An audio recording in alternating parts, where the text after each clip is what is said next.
दिमाग जो सही इस्तेमाल केतिरो ज़रूरी आहे, इहा अगर तोखे ख़बर नाहे त दोस्त तूं वॾी ग़लतफ़हमी में आहे ऐं कॾहिं बि तूं ख़ुशि न रही सघंदे।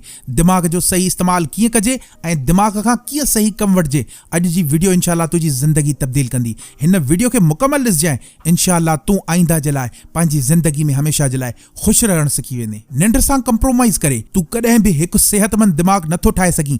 अगर तोखे सेहतमंद दिमाग़ ठाहिणो आहे त निंड सां कंप्रोमाइज़ न करणो पवंदी, कॾहिं बि न। पंहिंजी निंड खे हर हमेशह 8 घंटनि लाइ पूरो कर ऐं उन खां पोइ दिमाग़ खां कमु वठी ॾिस। इंशाअल्लाह तुंहिंजो दिमाग़ तोखे बहितरीन, सेहतमंद ऐं तंदुरुस्त नज़र ईंदो। अगर दिमाग़ खां सही कमु वठणो अथई त 8 घंटनि जी निंड सुकून सां करणी पवंदई। पंहिंजी ज़िंदगी में सोचूं कढी छॾ। अगर सोचींदो रहंदे त कॾहिं बि सेहतमंद दिमाग़ तूं नथो ठाहे सघीं। सेहतमंद दिमाग़ ठाहिणु इंसान जी ज़िंदगी जे लाइ लाज़मी आहे, अदरवाइज़ इंसान बीमार थींदो वेंदो आहे। हर क़िस्म जी बीमारी इंसान खे दिमाग़ जे करे ई पैदा थींदी आहे। अगर इंसान दिमाग़ में कमतर सोचूं रखंदो त कॾहिं बि इंसान पाण खे सेहतमंद नथो रखी सघे। इंसान खे अगर सेहतमंद रहणो आहे ऐं पंहिंजे दिमाग़ खे सेहतमंद रखणो आहे त हमेशह पंहिंजे दिमाग़ में पॉजिटिव शयूं सोच ऐं पोइ ॾिस तुंहिंजो दिमाग़ कीअं कमाल थो करे। निंड हमेशह इंसान जे दिमाग़ खे रिपेयर कंदी आहे। अगर तूं निंड सही नथो करी त कॾहिं बि तुंहिंजो दिमाग़ रिपेयर न थींदो, उन क़ाबिल न थींदो त तुंहिंजो दिमाग़ कीअं कमाल करे सघे थो।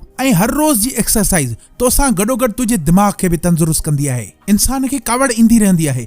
अगर तूं कावड़ ते कंट्रोल करणु सिखी वएं त तूं ईअं सम्झ 10 बीमारियुनि खां बची चुको आहीं। अगर तूं 10 बीमारियुनि खां बचणु चाहीं थो त हमेशह पंहिंजी कावड़, पंहिंजे गुस्से ते कंट्रोल रख। जेतिरे ताईं तूं पंहिंजे गुस्से ऐं कावड़ ते कंट्रोल न कंदे कॾहिं बि सेहतमंद ज़िंदगी जे लाइ तवक्को न रखजांइ। दोस्तो, मां आहियां सैयद अली वकार ऐं तव्हां ॾिसी रहिया आहियो सैयद अली वकार ऑफिशियल यूट्यूब चैनल। दोस्तो, ही सिंध जो पहिरियों मोटिवेशनल चैनल आहे। अगर तव्हां हिन चैनल खे सब्सक्राइब था कयो, इंशाअल्लाह तव्हांजी उम्मीदुनि ते असां ऐं असांजी टीम पूरे तरीक़े सां लहंदासीं।